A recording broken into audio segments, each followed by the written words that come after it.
राधे राधे मित्रों, आज की इस वीडियो में जानेंगे हम सभी एकादशी के बारे में। जी हाँ, आषाढ़ महीने की एकादशी बहुत ही पावन होती है। आषाढ़ी एकादशी कब है और आषाढ़ी एकादशी 2024 की तारीख, शुभ मुहूर्त, ये जानेंगे इस वीडियो में। एकादशी चंद्र मास में आने वाली 11वीं तिथि होती है। हर चंद्र मास में 2 एकादशी होती हैं, एक शुक्ल पक्ष की एकादशी और एक कृष्ण पक्ष की एकादशी। ये तिथि भगवान विष्णु को समर्पित है, यानी कि भगवान विष्णु को बहुत प्रिय है। आषाढ़ माह में शुक्ल पक्ष की एकादशी को आषाढ़ी एकादशी कहा जाता है। इसे देवशयनी एकादशी, हरिशयनी और पद्मनाभ एकादशी के नाम से भी जानते हैं। अंग्रेजी कैलेंडर के अनुसार आषाढ़ी एकादशी जून या फिर जुलाई के महीने में आती है। ये भगवान विष्णु का शयन काल होता है। पुराणों के अनुसार इस दिन से भगवान विष्णु 4 महीने के लिए क्षीर सागर में शयन करते हैं, इसीलिए इसे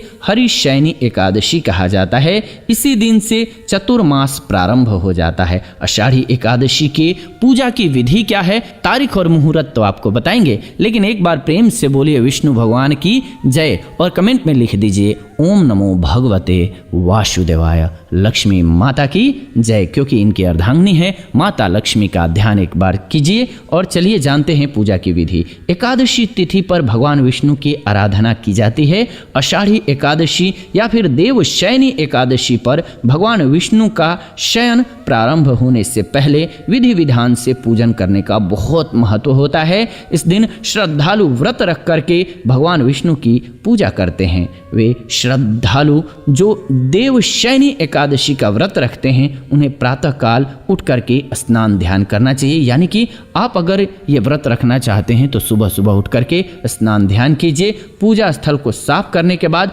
भगवान विष्णु की प्रतिमा को आसन पर विराजमान करके भगवान का षोडशोपचार पूजन करना बहुत जरूरी है। भगवान विष्णु को पीले वस्त्र, पीले फूल, पीला चंदन जरूर चढ़ाइएगा। उनके हाथों में शंख, चक्र, गदा और पद्म सुशोभित कीजिएगा। भगवान विष्णु को पान और सुपारी अर्पित करने के बाद धूप, दीप और पुष्प चढ़ा करके उनकी आरती उतारिएगा। मन में आप भगवान का ध्यान कीजिएगा, बोलिएगा आपके निंद्रित हो जाने पर संपूर्ण विश्व निंद्रित हो जाता है और आपके जग जाने पर संपूर्ण विश्व तथा चराचर भी जागृत हो जाते हैं। हे भगवान, हमारी रक्षा करें और आपके मन में जो भी इच्छा हो वो बोल दीजिए भगवान से। इस प्रकार से भगवान विष्णु का पूजन करने के बाद ब्राह्मण या फिर किसी गरीब को, जरूरतमंद को भोजन करा करके स्वयं भोजन का या फिर फलाहार का ग्रहण कीजिएगा। देवशयनी एकादशी पर रात्रि में भगवान विष्णु का भोजन और स्तुति करना चाहिए और स्वयं के सोने से पहले भगवान को शयन कराना चाहिए। आषाढ़ी एकादशी का महत्व और चतुर्मास के बारे में जान लेते हैं। आषाढ़ी एकादशी या फिर देवशयनी एकादशी भगवान विष्णु का शयन काल होता है। इसी दिन से चौमासे का आरंभ माना जाता है, क्योंकि भगवान विष्णु 4 महीने के लिए निद्रा में रहते हैं। इसीलिए इस समय में विवाह समेत बहुत सारे शुभ कार्य जो हैं वो वर्जित माने जाते हैं। इन दिनों में तपस्वी भ्रमण नहीं करते हैं, वे एक स्थान पर रह करके तपस्या करते हैं। इन दिनों में केवल ब्रज की यात्रा की जा सकती है, क्योंकि इन 4 महीने में पृथ्वी के समस्त तीर्थ ब्रज में आकर के निवास करते हैं।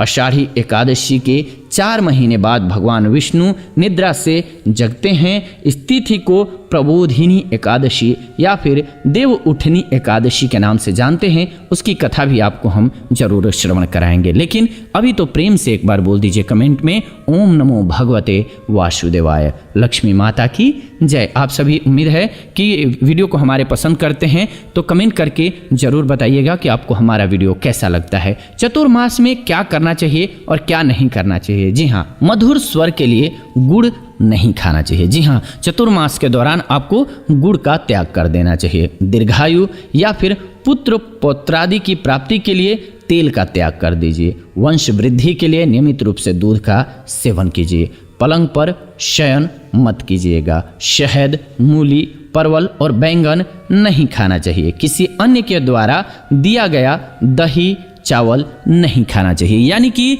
इस दौरान चतुर्मास के दौरान इन चीज़ों का आपको त्याग करना है। शास्त्रों में इसका वर्णन भी इसलिए मिलता है कि हेल्थ के दृष्टि से भी देखेंगे तो ये जो बारिश का महीना होता है इस समय पर बीमारियां ज़्यादा फैलती हैं, पहले से आप सभी जानते हैं। हॉस्पिटल में जाएंगे तो आपको दिखने लगेगा, तो आपको इन चीज़ों को अवॉइड करना है। इन चीज़ों को नहीं खाएंगे तो आप बीमार नहीं पड़ेंगे, तो ध्यान रखिएगा इन बातों का। आषाढ़ी एकादशी का पौराणिक महत्व क्या है? तो सतयुग में मानधाता नामक एक चक्रवर्ती सम्राट राज्य करते थे। उनके राज्य में प्रजा बहुत सुख और आनंद के साथ रहती थी।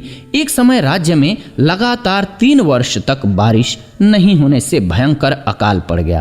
प्रजा व्याकुल हो गई और चारों ओर हाहाकार मच गया। प्रजा की दयनीय स्थिति देख करके राजा समाधान खोजने के लिए जंगल की ओर निकल पड़े। इस दौरान विचरण करते हुए राजा मंधाता अंगिरा ऋषि के आश्रम में पहुंचे। राजा की बातों को सुन करके अंगिरा ऋषि ने कहा कि आप राज्य में जाकर के देवशयनी एकादशी का व्रत रखिए। इस व्रत के प्रभाव से राज्य में अवश्य ही वर्षा होगी। अंगिरा ऋषि की बात मान करके राजा मानधाता राज्य में वापस लौट आए। राजा ने विधि विधान से देवशयनी एकादशी का व्रत किया। इसके प्रभाव से अच्छी वर्षा हुई और पूरा राज्य धन धान्य से परिपूर्ण हो गया। पुराणों में आषाढ़ी एकादशी का विशेष महत्व मिल जाता है। मान्यता है कि इस दिन भगवान विष्णु की पूजा और व्रत करने से समस्त मनोकामनाएं पूरी हो जाती हैं और भगवान प्रसन्न होते हैं। तो आप सभी समझ गए होंगे कि आषाढ़ी एकादशी का इतना महत्व क्यों है। लेकिन सबसे खास बात कि इसका मुहूर्त क्या है। तो 5 तारीख को यानी कि आषाढ़ी एकादशी का जो दिन है वो 17 जुलाई है। जी हाँ, 17 जुलाई 2024 दिन रहेगा बुधवार का। इस दिन आषाढ़ी एकादशी है और आषाढ़ी एकादशी का पारण का जो मुहूर्त है वो 5:34 पर स्टार्ट होगा और 8:19 तक रहेगा। कब? 28 जुलाई को। जी हाँ, सुबह 5:34 से 8:19 के बीच में आपको क्या कर लेना है? पारण कर लेना है।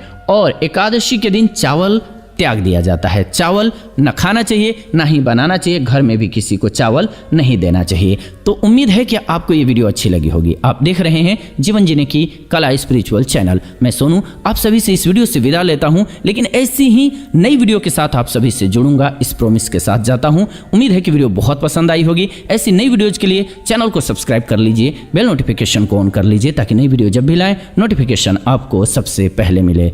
इस वीडियो से विदा लेते हैं, जुड़ते हैं नई वीडियो में। जाते जाते प्रेम से अपना कीमती सुझाव कमेंट करके जाइए और लिखते जाइए। ओम नमः शिवाय, हर हर महादेव।